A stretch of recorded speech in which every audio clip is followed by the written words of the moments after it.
Shalom, bien-aimés dans le Seigneur, grande est notre joie de nous retrouver au pied du grand roi pour notre méditation de ce jour. Nous sommes le vendredi 20 septembre 2024 et nous vous saluons au nom de notre Seigneur et Sauveur Jésus-Christ. Pour notre méditation de ce jour, nous allons lire un texte dans le livre des Proverbes. Proverbes chapitre 19, verset 17, dans la version Louis II, il est écrit « Celui qui a pitié du pauvre prête à l'Éternel, qui lui rendra selon son œuvre. » Parole de vie 2017 nous dit « La personne qui donne aux pauvres prête au Seigneur, et le Seigneur la récompensera. » Prêtez à Dieu. Prêtez à Dieu. Tel est le thème de notre méditation de ce vendredi 20 septembre 2024. Bien-aimés dans le Seigneur, depuis les temps anciens, depuis tout le temps, depuis toujours, les pauvres, les indigents existent. Eh bien, cela, c'est à cause de la méchanceté de l'homme, qui d'une part répartit inégalement, injustement les richesses, mais aussi d'autre part c'est la négligence ou l'irresponsabilité de l'homme qui veut pas, celui qui ne veut pas travailler. Ce sont là les deux principales raisons de la pauvreté. Cela est une réalité triste qui n'épargne aucune nation de ce monde. Il y a des pauvres partout, à différents degrés évidemment. Le texte de ce jour nous interpelle quant à notre attitude face aux pauvres. Certains les méprisent, d'autres les écrasent, et d'autres encore les rejettent comme une maladie contagieuse. Pourtant, la pauvreté et la richesse sont interchangeables, bien-aimés. Tout dépend des circonstances et des temps. Ainsi, le Seigneur veut que nous fassions du bien aux pauvres. Et cela l'endette, bien-aimé, et le pousse à bénir tout celui qui fait du bien aux pauvres, qui est sa créature. Voyons quelques leçons que nous pouvons tirer de notre texte. Première leçon, le sort du pauvre.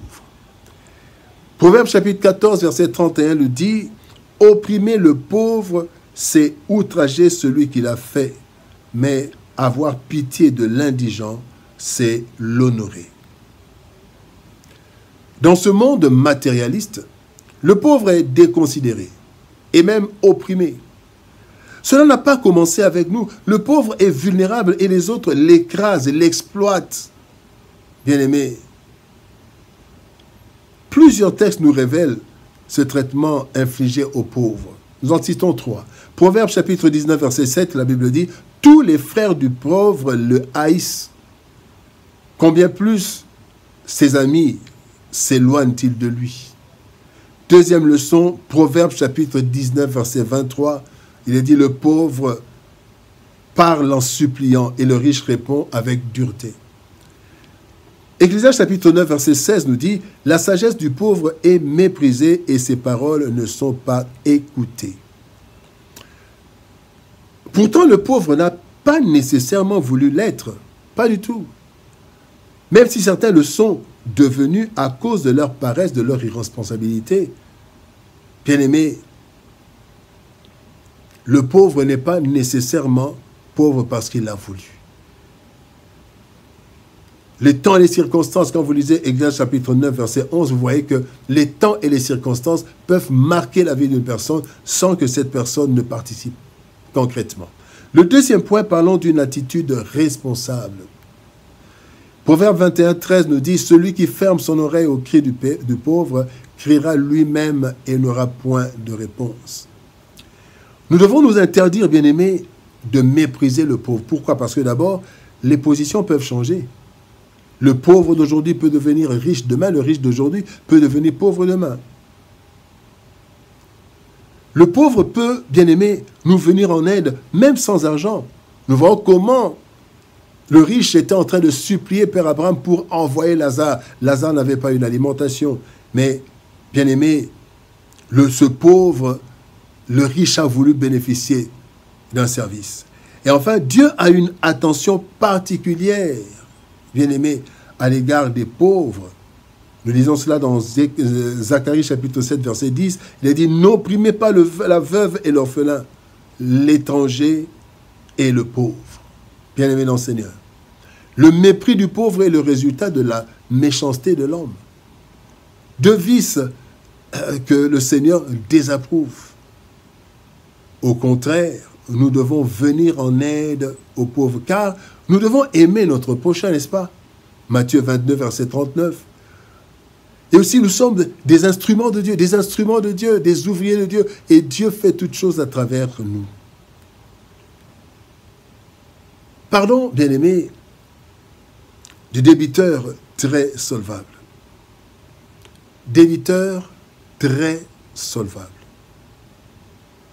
Job chapitre 41, verset 2 nous dit « De qui suis-je le débiteur? Je le paierai sous le ciel, tout m'appartient. » En fait, prêter de l'argent à un débiteur insolvable, bien-aimé, c'est la pire des mésaventures. Avec Dieu, prêter est une source de bénédiction quand nous prêtons à Dieu. Voici quelques raisons. D'abord, Dieu nous rembourse plus que ce que nous lui avons donné. Marc 10, 30. Deux, tout lui appartient et donc il n'y a aucun risque qu'il devienne insolvable. Deutéronome chapitre 10, verset 14 dit « Voici à l'Éternel ton Dieu appartiennent les cieux et les cieux des cieux, la terre et tout ce qu'elle renferme. » Troisième élément, bien aimé, pourquoi ne pas mépriser le pauvre? Eh bien, lorsque Dieu nous rembourse, pourquoi endetter Dieu, en fait, si on peut dire, prêter aux pauvres pour avoir une dette auprès, une créance plutôt auprès de Dieu? La troisième raison, c'est que lorsque Dieu nous rembourse, il y a toujours l'aspect matériel et l'aspect spirituel.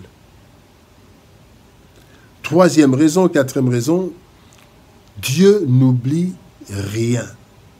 Rien de rien. Hébreux chapitre 6, verset 10 nous dit « Car Dieu n'est pas injuste pour oublier votre travail et l'amour que vous avez montré pour son nom, ayant rendu et rendant encore des services aux saints. » Nous avons donc tout intérêt, bien-aimé, tout intérêt à bien traiter le pauvre, bien-aimé. Nous avons tout intérêt à bien le traiter et à lui venir en aide, car alors Dieu se sent endetté et il nous remboursera à coup sûr, et même plus que ce que nous lui avons prêté. Bien-aimé dans le Seigneur, prêtez à l'Éternel. Prêtons, donnons aux pauvres, ainsi prêtons à Dieu. Au lieu de mépriser le pauvre et le rejeter, nous devons le considérer comme étant créature de Dieu, au même titre que nous, mais que les circonstances et les temps n'ont pas favorisé. Puisque cela peut arriver à tout le monde dans la vie, sur cette terre, alors, bien-aimés, faisons du bien. Faisons du bien aux pauvres. Faisons du bien, car son Créateur, l'Éternel, considère cela comme un prêt qui lui revient de payer. Alors, de ce fait, l'Éternel, le plus solvable des clients, nous le rendra. Et il rendra même plus, car nous l'avons honoré à travers sa créature. Bien-aimés dans le Seigneur, faisons du bien. Faisons du bien aux pauvres. Faisons du bien à tous. Car le lendemain appartient à Dieu, qui peut interchanger l'ordre. Prions. Père éternel, nous te bénissons et te rendons grâce pour ton amour et ta bonté. Merci, Père, parce que tu es celui qui nous a gardés dans ton amour. Merci pour ta parole éternelle. Merci pour ta protection. Seigneur, ô éternel de gloire, aide-nous. Aide-nous, Seigneur, à considérer le pauvre, car, Seigneur, ô Dieu de gloire, nous aussi, cela peut nous arriver. Et surtout, Seigneur, ô éternel de gloire, nous devons considérer les pauvres, les aider, parce que Dieu veut les aider à travers nous. Aide-nous, Seigneur, ô éternel, que ta grâce soit sur nous, et que, Seigneur, ô Dieu de gloire, la bénédiction soit sur tous ceux qui s'occupent des pauvres, tous ceux qui prennent soin des pauvres, Seigneur, aide-les.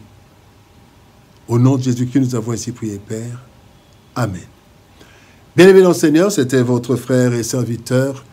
Et au pied du grand roi, nous étions dans la joie de nous retrouver au pied du grand roi. Et Nous nous retrouvons demain pour une nouvelle méditation au pied du grand roi. Que Dieu nous bénisse. Shalom, au revoir et à demain.